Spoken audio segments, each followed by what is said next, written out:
rushing to the scene of one of the worst attacks in Indian-controlled Kashmir in years. The victims in Pahalgam are just the latest casualties of the Islamist-led separatist insurgency in the Muslim-majority region. Anti-Indian militants have been fighting for independence or a merger with Pakistan for decades. Thousands have been killed, with Indian troops often violently suppressing dissent. Both sides have been accused of human rights abuses.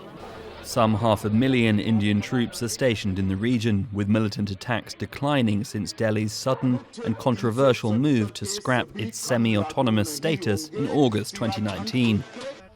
India has long blamed Pakistan for the insurgency, with the suicide bombing that killed dozens of members of the security forces in Kashmir earlier that year, bringing the countries to the brink of war. Prime Minister Narendra Modi has repeatedly accused Islamabad of carrying out a proxy war over Kashmir, which Pakistan denies. The two countries have been struggling over the region since partition and independence from Britain. Pakistani tribesmen entered Kashmir in 1947.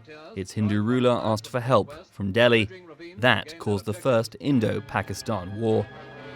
The UN mediated a ceasefire 2 years later, with much of Kashmir going to India, with a small part under Pakistani control. The UN urged both sides to demilitarize and allow a plebiscite on Kashmir's future, but they couldn't reach an agreement.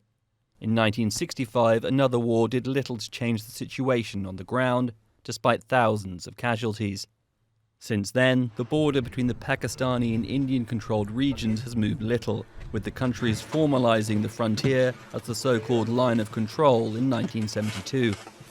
Clashes have been frequent on what is now one of the most heavily militarized borders in the world.